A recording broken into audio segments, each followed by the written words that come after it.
everyone. Glad to be here. It's an exciting time. I'm reminded as Darren was looking over his digital device, whether we go all digital or have paper. I still do focus groups and individual interviews with consumers on behalf of clients. And earlier this week, I was in Boston, and I had copies of the Moderator's Guide prepared. And I'm looking at page 1, and then I turn ahead to page 2, and there's no page 2. And then there was page 2. And I'm thinking, what should I have on page 2? So I had to wing it, even on paper. In any event, whether it's paper or digital, these are exciting times.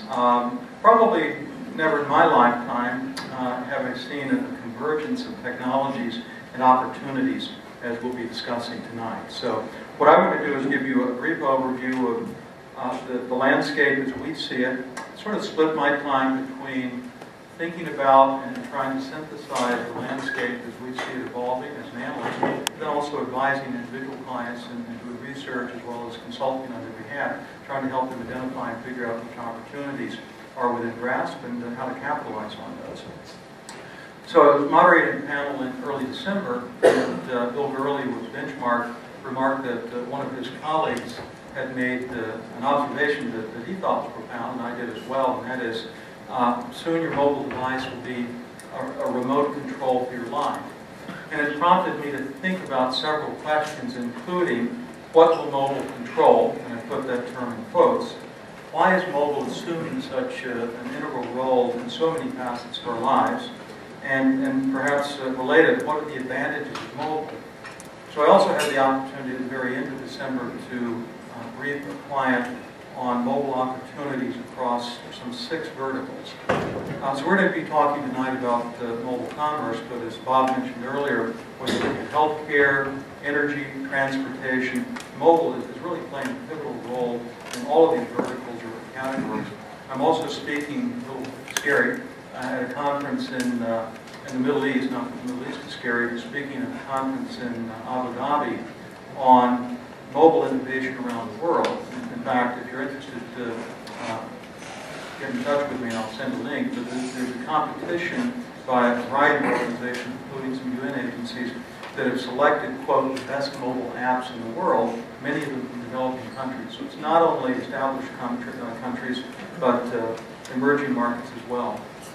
But I wanted to start with a very general framework that hopefully applies not only in this context, but some of the others in which you may have an interest as well. So as I've thought about ways in which mobile is impacting not only consumers' behavior, but also opportunities for companies, I've sort of categorized several groups of motivation, starting on the left-hand side, especially important for mobile commerce, minimizing the friction. Now, we've grown accustomed to doing a lot of things in habitual ways, and as a consequence, we don't think about a lot of the frictions, but I can guarantee you some of the things you're going to be hearing about tonight and seeing over the next few years are going to eliminate a lot of the things that do take time, that represent risk for us as consumers, perhaps even companies as well, and ultimately end up either incurring cost or indeed exposing us to risk. So one of the objectives that consumers have in our lives is minimizing this friction. Over on the right-hand side, of course, maximizing wants, whatever the outcomes are. Then in the middle category, these are all the things we make resolutions about, things we should do and perhaps attempt to do, but somehow don't do them on a consistent basis. So these are the things that include buying things that are better for the environment, better for us, taking care of our health, caring for relationships and the like as well. So as we think tonight about ways in which mobile is revolutionizing in commerce, think about ways in which the friction is being eliminated or reduced, and again, allowing consumers to achieve what they'd like to achieve, and perhaps to some extent in the middle category as well, although by and large, those fall into other categories. The other framework that we found useful over the last year is thinking about all of the myriad of mobile apps and how they might fit into a framework that reflects what companies are doing on behalf of their customers. And by and large, it falls into this framework that we call peer, for personalizing, being able to individualize based on more intimate knowledge of the customer, enabling them to do things. So as the Swiss Army knife acknowledges, doing a lot of things, and again, perhaps either minimizing or eliminating altogether some of the things that take time. enhancing, enriching, adding value in ways that surprise, delight, and ultimately reward. And what we did for an assignment late fall was think through what we call mobile metaphors. Beyond remote control, which quite frankly is an interesting one, but as the picture suggested, maybe not the best one. You think about the role that mobile is playing in our lives, and come up with a lot of very, very interesting metaphors that suggest the value that mobile is adding. So I've highlighted 4 here. We're in the midst of preparing a white paper that's co-sponsored by AT&T, IHG, as well as Keyring. And one of the key constructs that's come out of that work on mobile and loyalty is the role of mobile as a concierge, as you'll see in just a moment. So we tend to think of mobile commerce encompassing these 4 categories. Certainly mobile payments an important part, but equally important is mobile marketing, mobile rewards, and as I mentioned, mobile concierge. And perhaps importantly, as the panelists will discuss tonight, are the relationships among these 4. So I won't spend time in detail on this, other than to acknowledge in every one of these categories there's enormous innovation going on and epic battles being fought, not only among incumbents, but certainly challengers as well. In categories, for example, that I've written about over the last year, like mobile search, local search. Interesting developments within the last few days with Facebook talking about ways in which, again, will leverage more fully social networks and social graph and the like. Mobile payments, again, one of the focuses of tonight's discussion. Mobile rewards. Imagine being able to carry with you not only a device and application that removes all of these loyalty cards from your wallet, but equally important, as mobile payment begins to take off as well, having now a currency that can be used in many, many different ways, as opposed to silos of applications within the loyalty rewards spectrum. So very, very exciting developments there as well.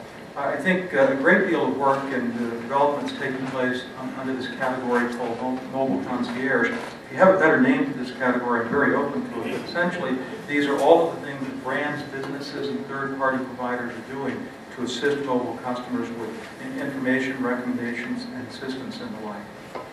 What we're seeing is consumers, in many ways ahead of businesses, coming to expect things that are relatively recent. Knowledge, again, of who I am, where I am, increasingly more about my history.